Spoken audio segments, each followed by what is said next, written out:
and CEO of IDme, and I'm joined by Andras Cser, who's a Principal Analyst and VP at Forrester. A little context, several months ago, we commissioned Forrester to do primary research on the impacts of fraud and identity theft on government organizations, financial institutions, and on citizens. And I'm really excited for Andras to share the findings that Forrester put together. There's some really compelling content. IDme is an identity gateway that specializes in federated identity by allowing organizations that need to consume trust and identity to do so by consuming logins from other organizations that have already established trust. So if you think about shared Know Your Customer, we're one of 4 companies that does legal identity for the federal government, several federal agencies in the form of a digital login. But with that as context, I will turn over the floor to Andras Cser to walk us through the presentation. Absolutely. Thank you, Blake. Yeah, so this is absolutely an interesting and very kind of novel area in a lot of ways, right? So we see a lot of organizations asking us questions about, identity verification.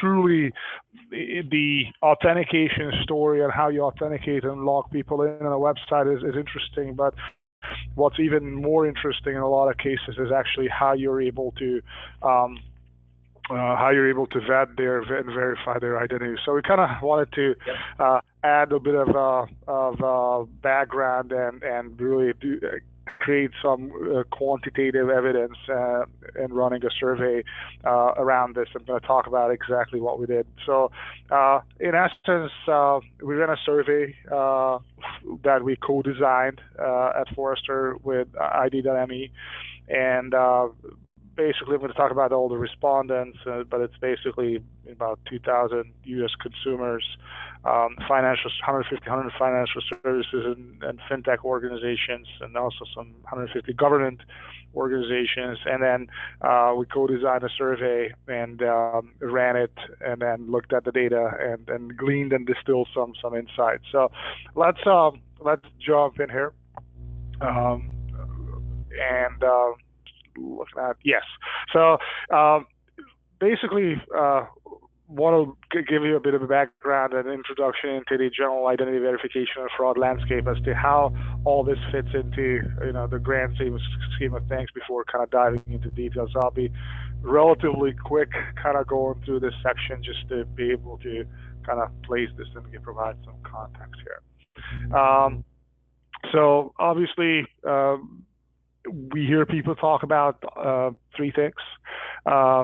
In essence, fraud management efficiency, which is basically reducing or keeping your fraud losses at level, or at least not increasing those, not letting those increase, or keeping the bad guys out, right? So that's almost always the first priority of organizations that we see out here. The second is operational efficiency. In other words, you cannot hire unlimited number of resources, unlimited number of investigators, unlimited number of administrators to maintain a security posture or shut out fraud or shut out and ensure compliance, right? So you have to automate things, and you have to automate things in a smart way. And finally, it's customer satisfaction. Customer satisfaction is what keeps or drives customers away, right? So it's really important to be sure that we are actually paying attention to a decent customer experience, right? So pleasing the customers, making sure they're not driven away by false positives, being flagged as bad or fraudulent activity when they're not. It's a huge undertaking for a lot of organizations. Identity verification is always a compliance story, without wanting to go into too much detail around anti-money laundering, AML, Know Your Customer, KYC, and customer due diligence, CDD. I just kind of wanted to show this taxonomy or basically logical hierarchy of activities in your AML, anti-money laundering activities.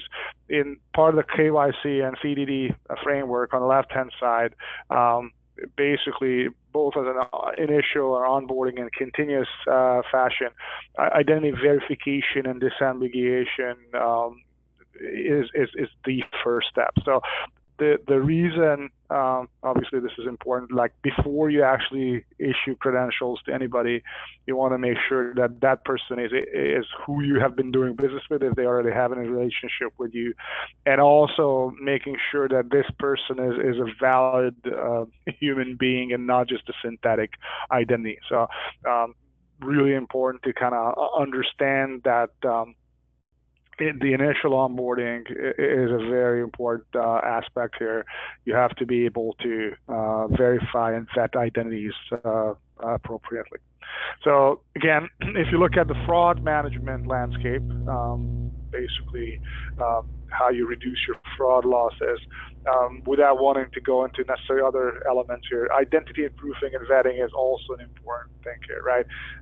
This is how you are able to reduce your fraud losses, that you actually understand who this person is, you understand where they're coming in from, what they've been doing out there in the environment, etc. So again, and then you can go to malware protection on endpoints, use adaptive and risk-based authentication, focus on transaction risk scoring and enterprise fraud management, look at all the employee fraud, identity resolution, behavioral profiling, link analysis, and all these other things. But identity proofing is basically who you're giving keys to the kingdom, right? Who are the people that you're actually onboarding? How do you verify who they are? How do you verify their entitlements in a system, or eligibility for certain services? So this is the context in which we ran our survey and in which we created the white paper here.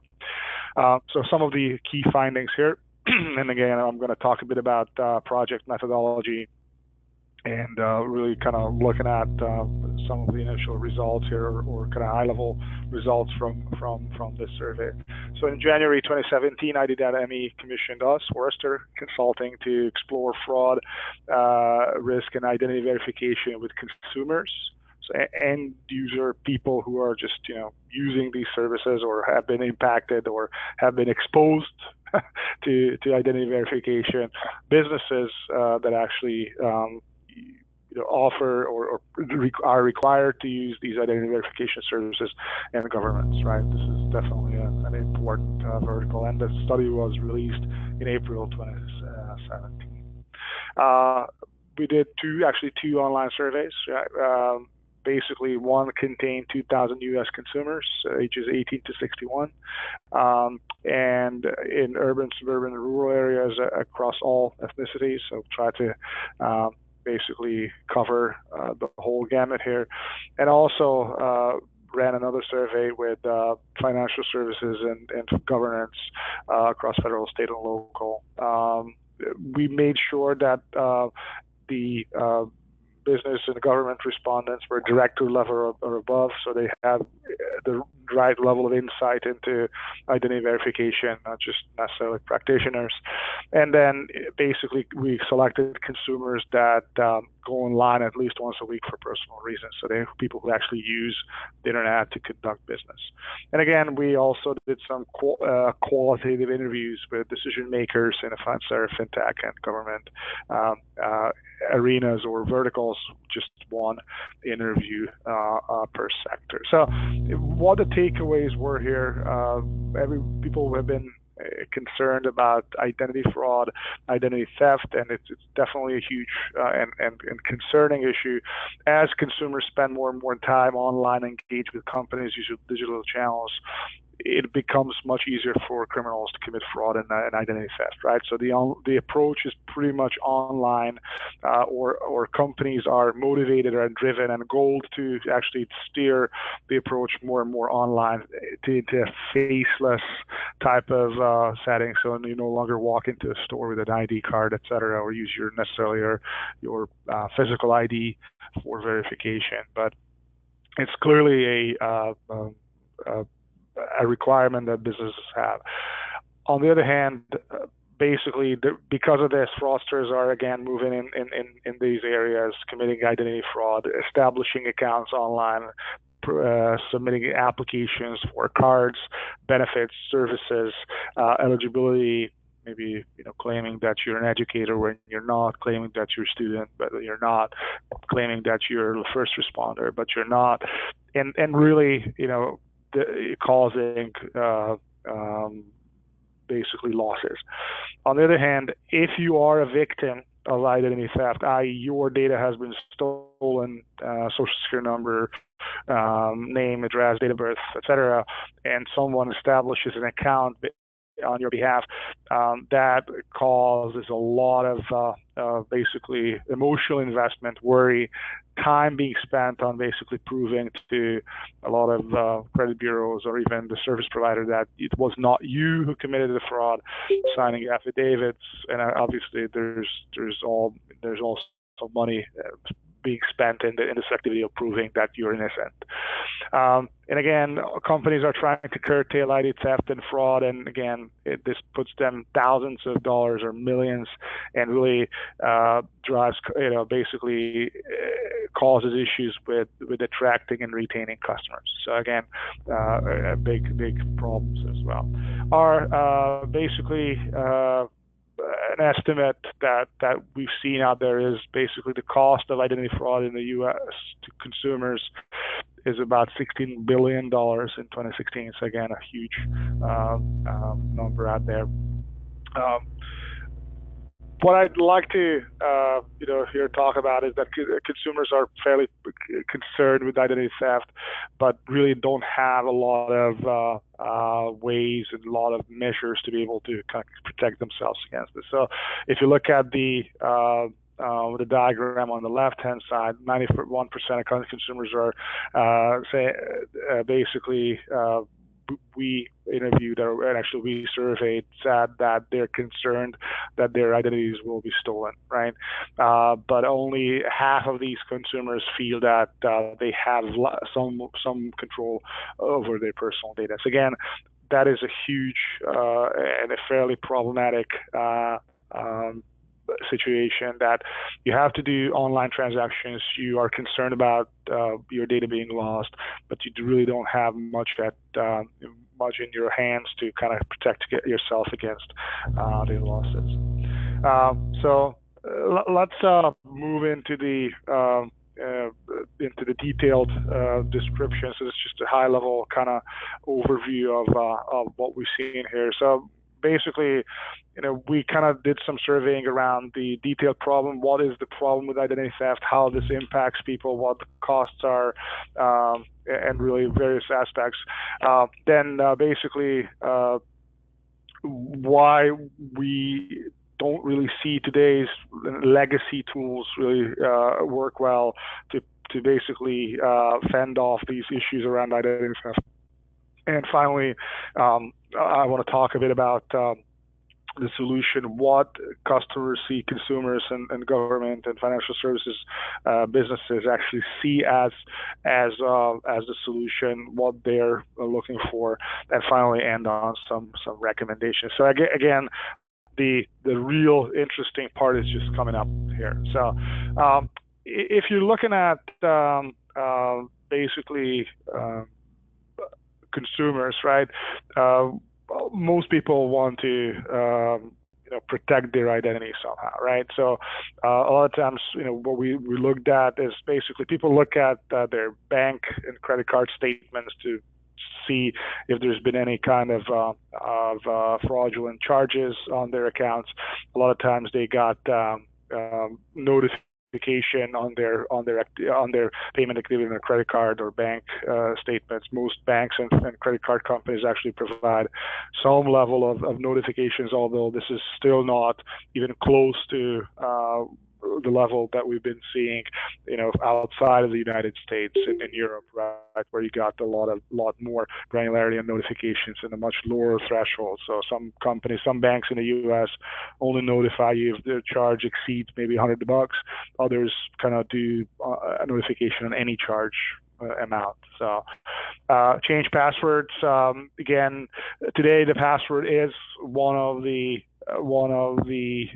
credential measures or credentials that people use to log into banking sites.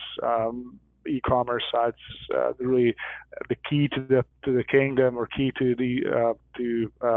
these services, is the password. And obviously, the password strength is definitely decreasing, right? So today, if you go to a website called howsecureismypassword.net, I believe, or just do a Google search for how secure is my password, you're going to find a website that actually talks about the fact that if you're using an 8-character long password with one uppercase, one number, and one special character, and no dictionary word embedded into the password, it takes about 20 minutes to decrypt that password. So again, with the rapid increase of computing power, the passwords, or at least the length of passwords that normal human beings can remember, right, is definitely decreasing. So we're going to see a huge moving away from passwords. That is our assumption and prediction here.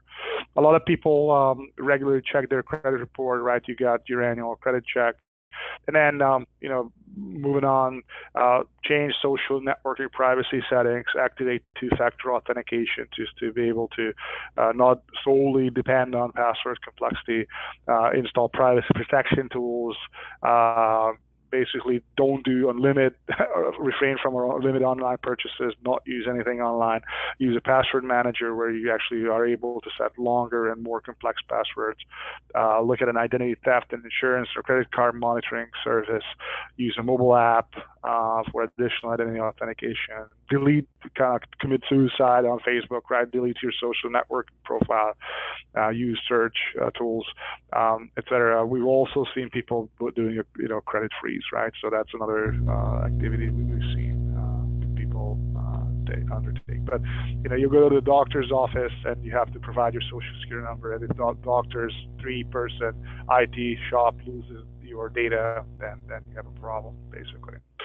So moving on, obviously a lot of the victims of identity theft really suffer repeated attacks, right? So once the data is out, it unfortunately has a high likelihood of getting compromised repeatedly. So basically, we asked the question of our respondents: has your identity ever been stolen or personal information compromised? But 13% said yes within the past 12 months. 8% of respondents said yes within the past 24 months, and basically really 53% of these folks, basically, of who had their identity stolen in the past 24 months, said that they had 2 or more occurrences, right? So it's really disconcerting that once your identity data is stolen, the fraudsters will try to kind of use it over and over again, really across multiple venues. Basically, losses, if you're a victim of identity theft, basically 1/3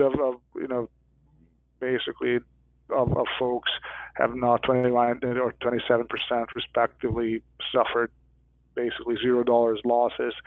But again, they may have had some time invested into this. Really, it varies, but I think it's safe to say that you're going to be undertaking at least up to $1,000 of losses directly or indirectly out there. So, and if you add those together, right, it's safe to say that your loss will be somewhere between $500 to $2,000 if your identity data gets stolen or compromised. So again, not a good thing. Again, time investment. So basically, we asked folks who had their identity stolen, basically, how long does it take to resolve issues with the incident, right? Most people say that 1/3 of the respondents says that 2 to 7 days, but basically there is 8 days and 16% of respondents at 8 days to less than a month. 1 month to 3 months, 10%. So I'd say basically 2/3 the people have to kind of work on this thing, right, for somewhere between a few days to even months or maybe half a year ish on this. So 35% of victims took a week, over a week to resolve their incident. So again, significant, basically uncertainty. You're not sure what's happening. You're spending time on figuring this out, talking to the credit bureaus, rectifying your losses, and basically trying to prove that it wasn't you. And just there's no real way to actually gain a new identity. So the problem is that while you can have credit monitoring service out there, but most of the time victims are actually able to eradicate or expunge transaction details from their credit report that was caused by the attackers or fraudsters, but you're not able to actually establish a brand new identity, a brand new social security number, and all this stuff. So basically, if someone still has your data and they try to use this 3 years, 5 years, 10 years down the line, they may be successfully doing so. So this is, again, a very problematic aspect of this. Emotional toll, right? So for of those people that got victimized or were victims of identity theft, basically 42% of folks found this incident extremely stressful. It's mainly the unknown. You don't know what's coming, what other damages the fraudsters caused. So that's always a problematic aspect here for sure. Again, if you look at it, the government, financial services, and financial technologies organizations that we talked to, most of them suffered some fraudulent activity.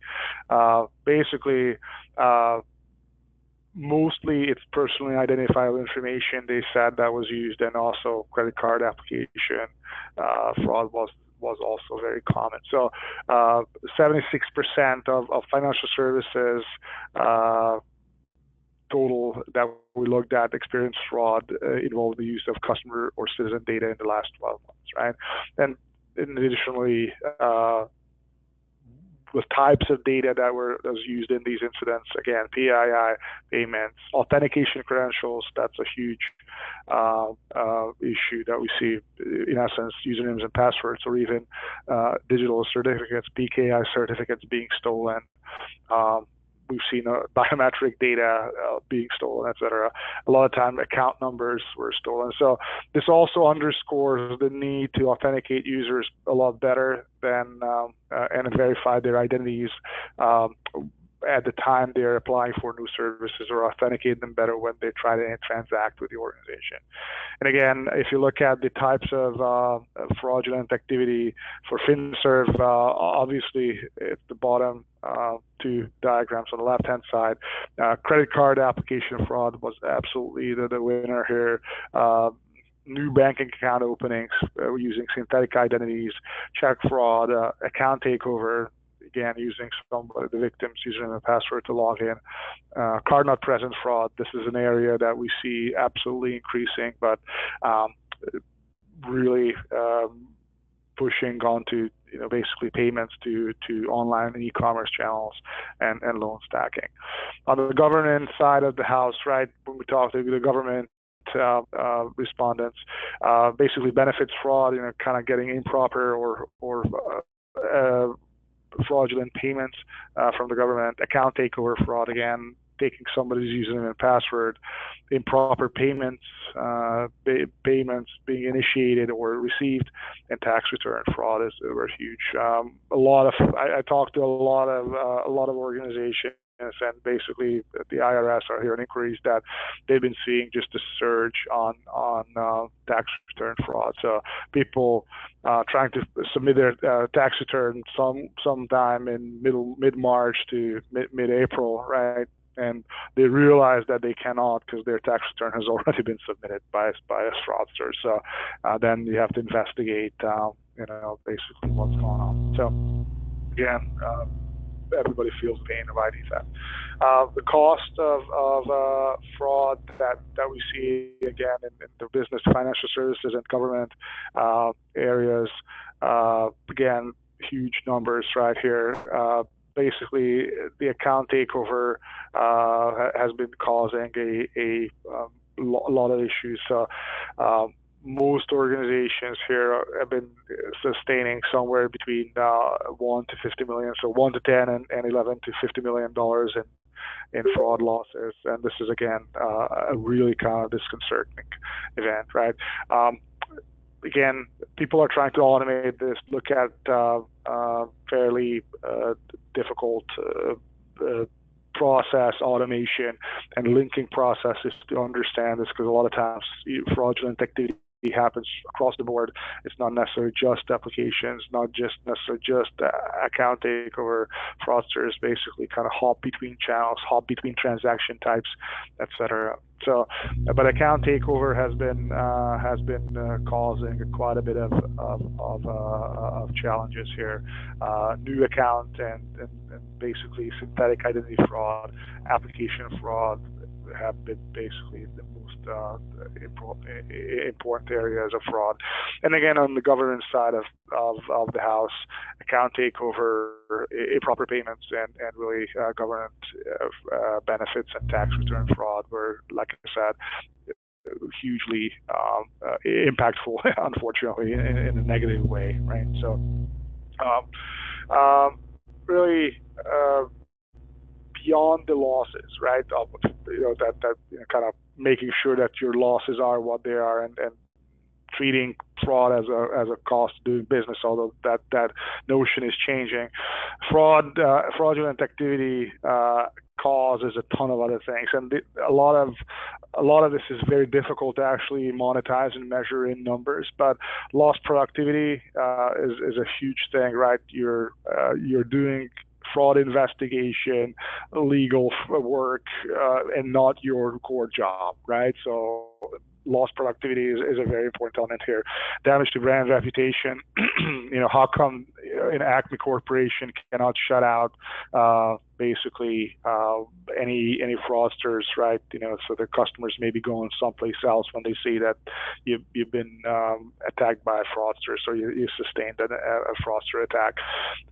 Increase in complaints. So a lot of times reduced customer citizen confidence, similar to reputation.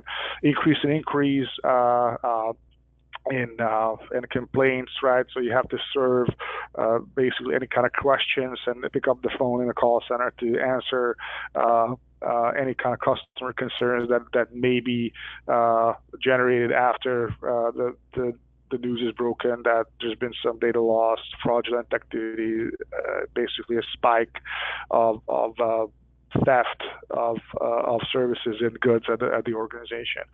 Bad publicity, again, media attention, basically costs incurred for victim remediation. So if you are an organization and you lose data or identity theft happens for multiple victims that you have to actually remediate, then you're paying on that as well.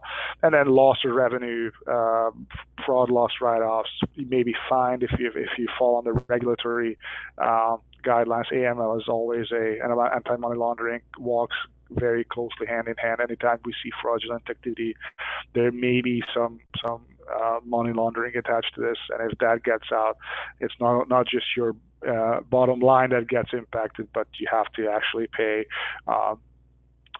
fines or sanctions, basically. And then a number of other things, chargebacks, customer attrition, lawsuits, laid off employees, difficulty attracting new customers, again, important element, and non-compliance with regulations, lost business partners, and so on. So a lot of areas, right? So this is basically the set of problems, right, that we saw.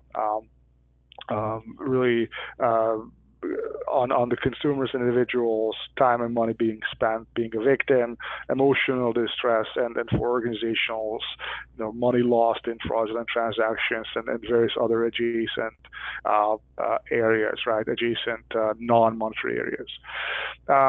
Here's and then with that we dug into the landscape and tried to understand. Hey, we've had a number of tools here. We've had identity verification, fraud management tools for a number of years. What's the problem? Why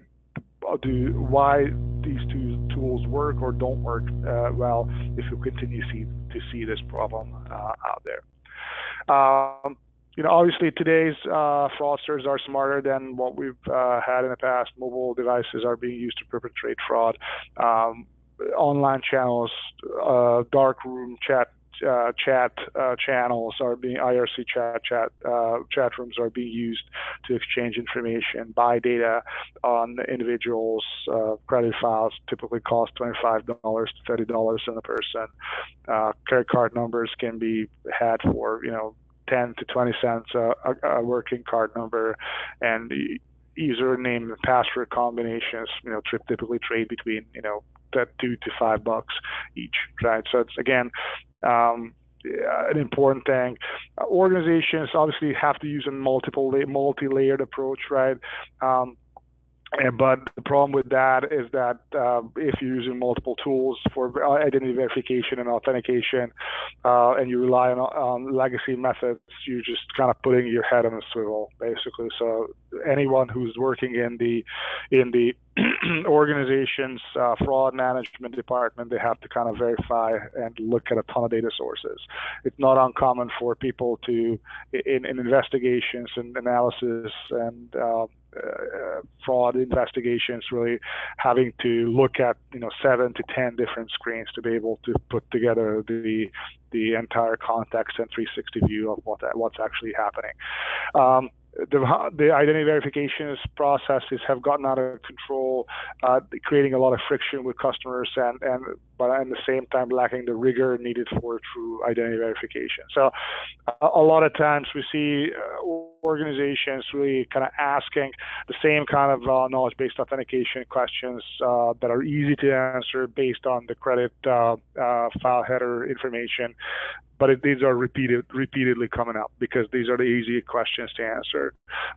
So they may not be relevant or strong enough for really true the identity verification or identity fraud, identity theft. The pressure to actually reduce fraudulent activity is really mounting. So folks feel the need to do something about it. In our interviews with the business and government directors and up interviewees and survey respondents, we got the data that first of all, compared with the previous 12 months, how do you feel your organization's risk for identity theft or fraud has increased, decreased, or remained the same? So again, 51% total said that the risk of fraud has increased, right? And again, if we try to kind of get an answer on what priority the organization is placing in preventing or reducing the identity theft or fraud, 93% of the respondents said that preventing fraud is a high or top priority. So again, people are worried about this both on the consumer as well as on the business side of things, on the fraud management side of things as well. We also looked at the tool set, the tooling challenges, right?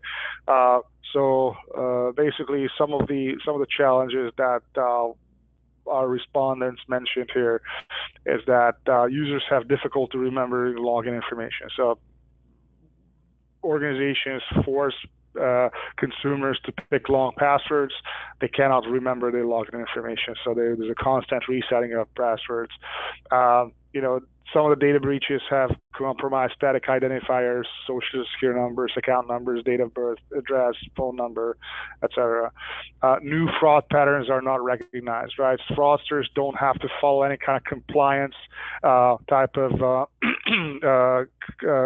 measures, right? They can do whatever they want. They can jump between multiple accounts.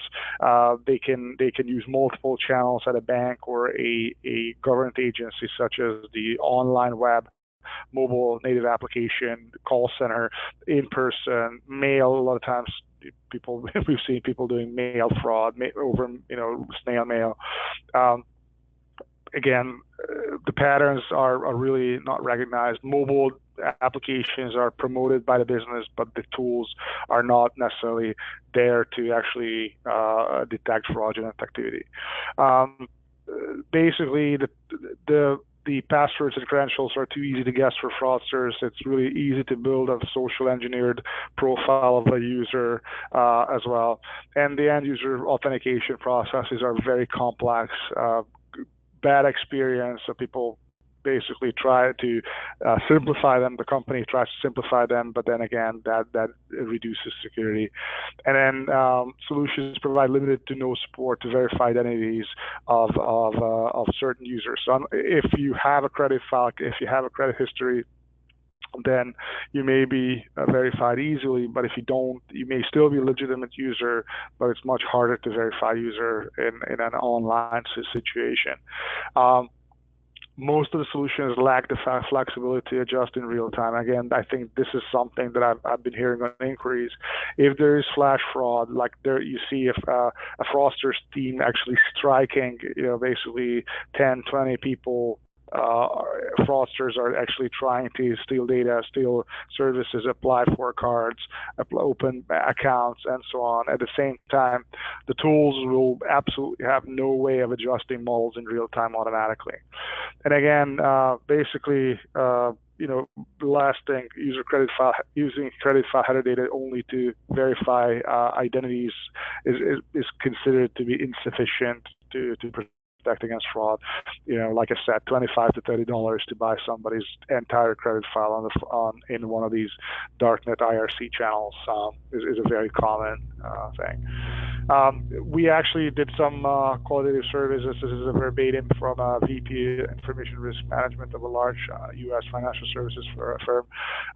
So if a fraudster logs into an account and we don't analyze it for 6 hours, the damage is already done, right? So if they don't get to kind of investigating the problem, a lot of times people are behind, so that they are monitoring, but behind 6 to 8 hours, they need real-time resources. So prevention instead of reaction is also a huge requirement, both in terms of monitoring as well as investigation and even preventing fraud damages from occurring. So disallowing fraudsters to log on, disallowing fraudsters to perform account takeover, disallowing fraudsters to open a new account before they're and basically stopping them in their tracks is a way to make sure that you don't sustain fraud losses to begin with, right?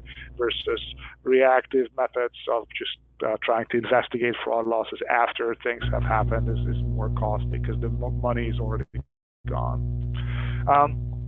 Really, on the consumer side of the house, we've seen consumers are being burdened by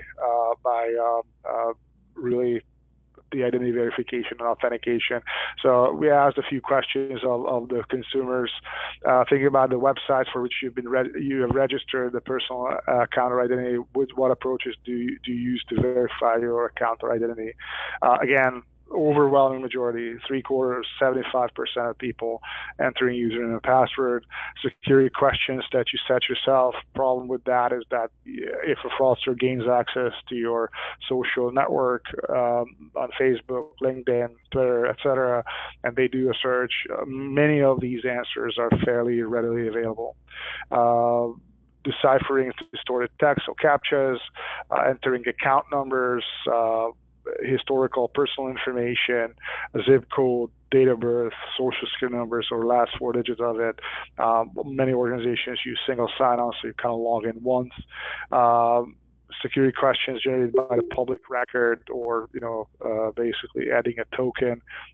These are all services that we've seen. But the interesting question is how willing, so the consumer side of things, you're forced to do these things, but how willing or reluctant are you to use the following methods to provide the following information to verify your identity online? So 1/3 of consumers is extremely reluctant or somewhat reluctant to provide their social security number or last numbers of their social security number for identity verification. 29% are somewhat or extremely reluctant to upload an ID document, and 21% are somewhat or extremely reluctant to confirm financial information. So all these are important. So really, people understand the importance of this, but they're very worried about their data actually being lost in the verification process and being used for committing additional fraudulent activity. Basically, if you look at the verification processes, they absolutely create frictions with customers, and a lot of times we've seen that even though people view these methods as trustworthy, sometimes they may not be. So entering username and passwords, people think it's trustworthy when it's not really. Answering security questions that you set yourself is again not that easy.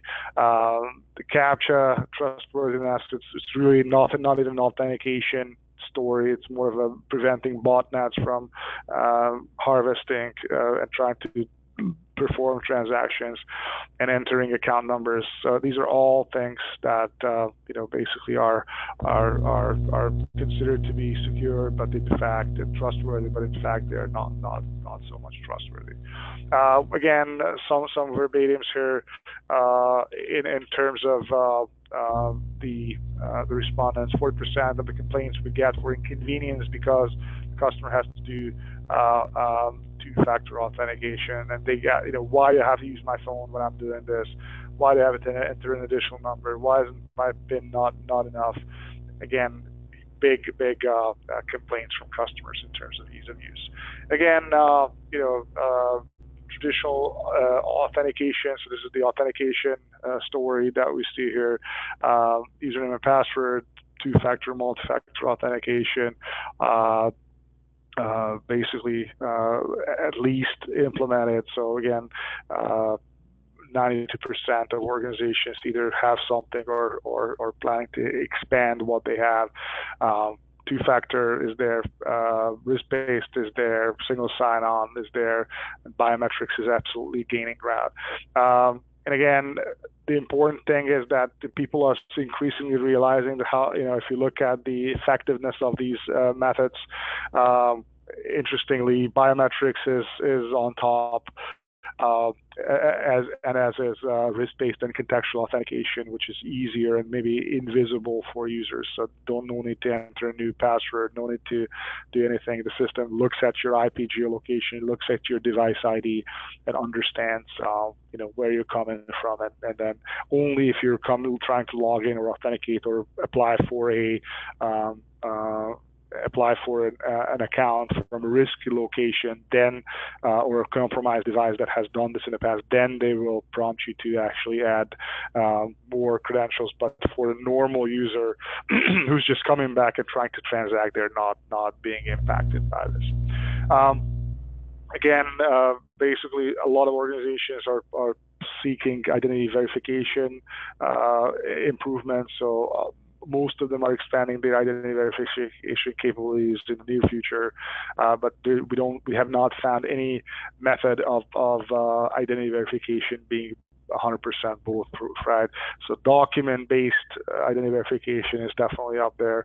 Electronic online verification, KBA, using mobile network operator data is there. So the phone companies are providing more, trying to establish linkages between the phone number, mobile device, and an identity. Using device fingerprinting, so unique identities of devices based on things like device, installed fonts or software or time zone or browser header variables, version, locale, etc. And really static identifiers against data brokers or credit bureaus are also on the list. So this is traditional credit file header based identity verification. Effectiveness-wise, things that stand out, the device fingerprinting is something that we've seen some element here in the survey, as well as the whole electronic nature of online identity verification. So again, important. So again, describing why the solutions of today not necessarily work, and then talking a bit about what we see coming up. So an overwhelming and resonating kind of feedback from our respondents has been that they have to move beyond the fill in the gap type of strategies. So using multiple solutions to build a comprehensive identity verification strategy is not an easy task. You have to look at risk-based methods and capabilities, and then integrating systems and data is always important, and then sometimes you can overlook gaps. People are looking for singular identity solutions, identity verification solutions that can have a good response and a good way of solving all these problems, so they don't have to do all the integration work separately. So basically, if you're looking at the responses to our question, how important the following capabilities in an identity solution are provider. It was interesting to see that basically folks and organizations using identity verification capabilities and services, they think it's important that the provider is certified under federal government standards as a trusted identity solution. So this is again an important element. Identity resolution and identity verification in real time came in seconds. Again, don't reactively respond to problems, but be able to proactively shut out the fraudsters that are not true identities, or not trying to use accounts or create accounts for true identities. Multi-factor authentication capabilities is absolutely important. So the password is dead. People are realizing this. The solution should be difficult to spoof by fraudsters, even if they have the compromised static identifier's credentials. So again, looking at context is something that can help with this. And the solution supports in-person remote identity verification flows. Again, it's important to realize that not everything is online approach, not everything is identity verification online, but you have to be able to support the face-to-face, in-branch, point of sale kind of use cases as well. Solution needs to provide a medium to high degree of verification, database transparency. And again, this is something that we have not been able to kind of get good grips on.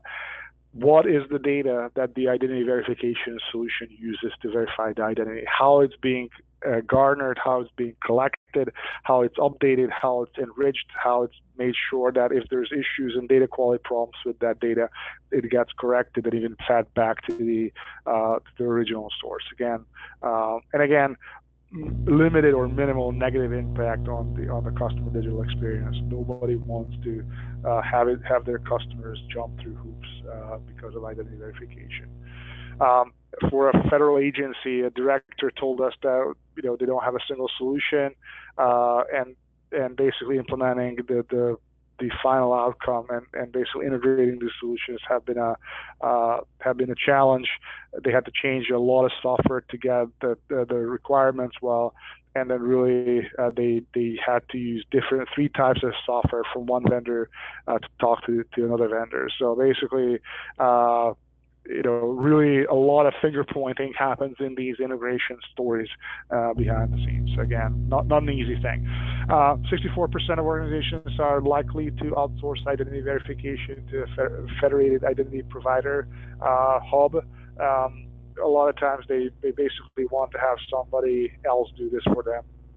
And then federated identity, so a third party providing this, and also single sign-on bridges the access and fraud prevention. So if you have an identity provider that can verify and vet identities, and also can provide identity authentication and access management services and capabilities, sometimes people look at that as a singular and end-to-end solution. So it helps basically, and also one of the requirements that we heard about in our reviews was that you need to allow your consumers to actually be able to control their personal data, have a tight grip on their set of privacy settings, and really control what it gets transmitted, where, and how that data is being used. Another question about requirements: what are or would be the benefits of using a federated identity verification solution for single sign-on, where users can bring their verified identity to multiple online sites? This looks interesting. Respondents from basically marketing or operations in the government, FinServ, and FinTech said that it would bring a better customer experience, be able to identify better new fraud patterns, because if you have an outsourced and federated identity provider, identity verification, and single sign-on service, that service can actually be aware of any kind of fraudulent activity that happens at any customer, and then could protect the remaining customers against that activity. So it's not you're living in a silo with an on-prem solution, and you have to somehow figure out stuff and implement policies for fraud patterns that have happened elsewhere, right, manually. But the solution would bring this in and provide it automatically.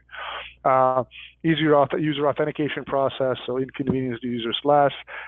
Sharing data between clients of the same solution, again. Best practices, whitelists, blacklists, templates, risk scoring models, they're all are important to share, obviously within the constraints of privacy. Adjustment in real time, a service federated identity vetting solution, identity verification solution can adjust in a much faster in real time to any kind of new threats than if you were doing this on-prem. And then some further points of benefits: increased observation points across multiple online sites, so you have more data gathering capabilities, increased ability to verify identities with certain segments. Users have better control over their information. Again, it's not necessarily the user information is not necessarily stored in its entirety with the user organization, but it's with the identity verification solution provider. Again, higher conversion rates and better authentication layers for individual users. So these are some of the benefits that a federated identity verification and single sign-on solution would bring. Basically, most folks said that 85% of organizations who say federated identity verification and single sign-on would work, it reduces risk. And really, basically 82% of consumers are willing to use these solutions. And really 88% of organizations are planning to use some kind of identity verification with single sign-on within the next 3 years. So again, people are realizing that they may want to kind of get out of this business on their own. They need unified and connected services. So some quick recommendations, things that we've seen here. Business and security, data management need to be kind of tied together, right? A lot of times security information, username, password, security questions live in one database, and then your account number, update, phone number, maybe email address live in a totally different business system. You have to connect those early on. System integration costs are always there, right? You have legacy on-prem or cloud-based infrastructure. If you work with an identity verification service, you have to see how that service actually supports this existing infrastructure. Using single sign-on, once the user logs in and they're not prompted for anymore to provide any credentials, this is a very much of a better security control, because you have one mechanism to control the entire security of multiple applications. So if the password gets compromised or the credentials get compromised, you need to just reset one password, one credential, instead of having to reset every single one because you're not sure which ones were actually compromised. Measuring and tracking the customer experience, so creating proxy measures like abandonment and conversion rates out of the people that visit the site, how many actually become customers, how many sign up, how many become customers, transact, how you're able to retain those customers is absolutely an important element here. And again, using rules in any kind of fraud management or any kind of decision making is good. It's a tactical way, but a lot of times it proves to be costly and hard to get rid of because nobody really understands how your risk scoring rules have been set up. So it's a good idea to augment these rules with statistical models, machine learning, and artificial intelligence-based capabilities. So with that, I'd like to conclude my part of today's presentation and hand it over to Blake. Andras, thank you very much for covering the data. I thought there were a lot of fascinating insights. There's clearly the macro trend is that there's increasing identity theft and fraud, and yet there is a continued reliance on legacy tools. And fundamentally at IDme, we just felt that there needs to be a change. And in fact, the federal government in the past two administrations, both George W. Bush and President Barack Obama's administration felt the same as well. We've been awarded 2 grants, a little over $6 million from Department of Commerce, where we work with privacy and authentication experts at the National Institute of Standards and Technology. And the goal is essentially to have a digital login that citizens can pick from private sector identity providers like IDme or public sector identity providers like the post office. And that essentially becomes sort of your digital driver's license across the web to do everything from accessing entitlement benefits, which earlier you saw are a huge target for fraud. I think about 50% of the fraud attacks were onto government programs. And also for other regulated sectors, the economy. So it makes it easier for individuals to open up bank accounts and access healthcare. The reason the federal government got behind it is that the pace and scale of breaches that are out in the market are just unprecedented. Yahoo with 1 billion plus breach passwords, OPM with 22 million identities compromised, Anthem 78.8 million socials, names and dates of birth. And that initial part that Andras talked about of separating legitimate citizens from malicious actors is really hard. And once you've done that and you've credentialed somebody digitally, usually at great expense, and there's a track record of trust with that login, well, why isn't that login portable across other websites in the same way that a driver's license is portable across different entities? So we were fortunate that last year, the United States Department of Veterans Affairs became the first major federal agency to adopt a federated approach to identity. Today we're integrating or live with 6 federal agencies, 2 state governments, 2 city and county governments, and about 200 relying parties that consume our federated credentials in the private sector as well. And for the VA specifically, they had over 500 veteran-facing websites. So if you can imagine navigating over 500 websites, I can't. Even just having 500 URLs would be a daunting challenge. And most of them have their own logins and authentication, so it's highly fragmented. And what VA decided to do is build a digital front door called vets.gov. And if you go to vets.gov right now, you'll see IDme's identity proofing technology that's integrated there. And basically, IDme is using best-of-breed component vendors for attribute validation, for remote authentication of government identity documents. We're tied into mobile network operator data that does things like authenticates the SIM inside of a device is tied to the claimed identity. We can look to see if that phone number has been recently ported, if the SIM has been swapped.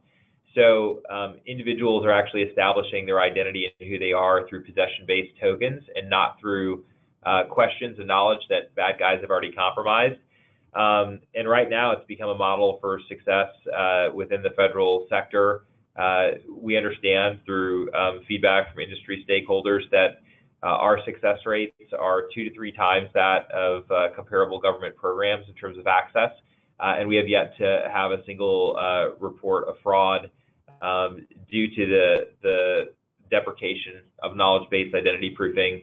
And that has largely spurred our adoption. But we're really excited to get those credentials that are certified and accredited by the federal government out for use into other sectors of the economy for like telemedicine, e-notarization of documents, prescriptions, opening up bank accounts and things of that nature. So, here's just a quick overview, and you'll see that, in the physical world, if you walk into a VA hospital or to Social Security for your entitlement benefits, when they ask you to prove that you're you pull out a credential that's issued from a state DMV, which they have nothing to do with. And in a very simplistic way, this is just the digital equivalent of that. If an organization from a bank to a government agency needs to verify that you're you, they should outsource that to organizations that specialize in authentication and preventing fraud and account takeover. The neat thing is that at scale, right now the average American manages over 100 unique logins, which is why there is so much fraud, because people are reusing passwords over and over and over across all these different sites. So if you adopt a federated approach, you can really shrink the number of logins that you're using across the web down to a handful. And once you're only managing maybe 3 or 4 logins across the web, and they're not advertising companies like Facebook or Google, you can really increase trust in the economy. So we're proud of our work with Commerce and what we've done with different federal agencies. And for folks who are on the call right now that are in the need of identity proofing and onboarding, would love to set up a demo and to talk with our team a little bit more about what we do. So with that, I will open it up for questions. If there are any, I think we'll take 1 or 2.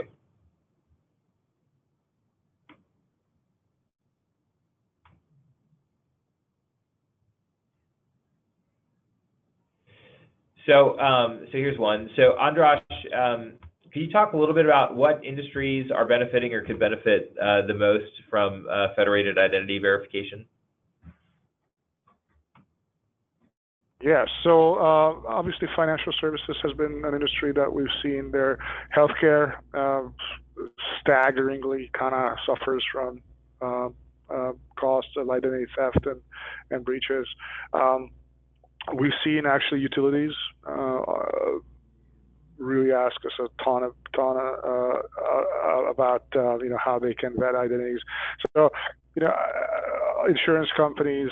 I would argue that financial services maturity in this segment, identity verifications, can be somewhat higher than most other verticals. So, but any organization and any party with external facing websites and services can benefit from this. So it's basically a cost reduction story.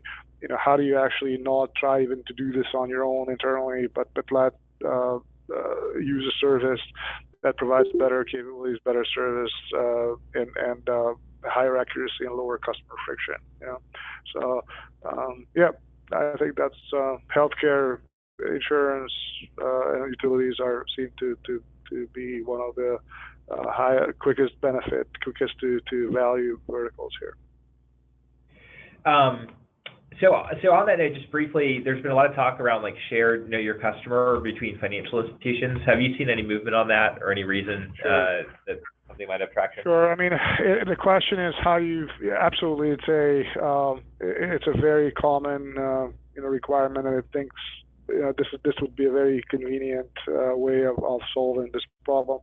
The only issue is privacy, and the limitations and guidelines and regulations as to what you can actually use the data for, right? That you collect. But I'm actually just finishing up a doc on using blockchain, financial services and external providers using blockchain for identity verification. That might be a way to somehow solve this problem. But again, the need for consortiums working together is definitely there. We've seen some of this happening, but definitely important for all organizations. Absolutely. Well, so thank you. I'm definitely interested in the blockchain paper when it comes out. There was another question about is there a program for state, local government, and education, and I'm actually happy to address that one. So we're being integrated with the same technology that we're using with the federal government across the state of Maine. There is another state that's integrating us as well that I'm not at liberty to talk about publicly, unfortunately.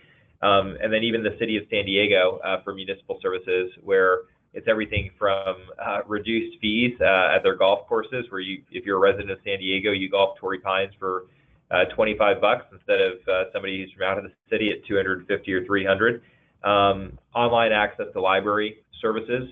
The neat thing is that just like a driver's license, this login infrastructure that we built is portable across all levels of government. And in fact, that's been an explicit mandate. Our second grant under the National Strategy for Trusted Identities in Cyberspace from Commerce was specifically to demonstrate interoperability of a login between the federal, state, and local levels of government. And that's never been done before in the United States before. Some European countries are a little bit ahead of us, but they've adopted kind of a centralized national identity program. Our approach is a federated program where multiple login providers can exist so that citizens have choice and that there's not one ID to rule them all. But we are actively working with state and local governments. So if there's interest from someone from one of those sectors, happy to discuss more afterwards.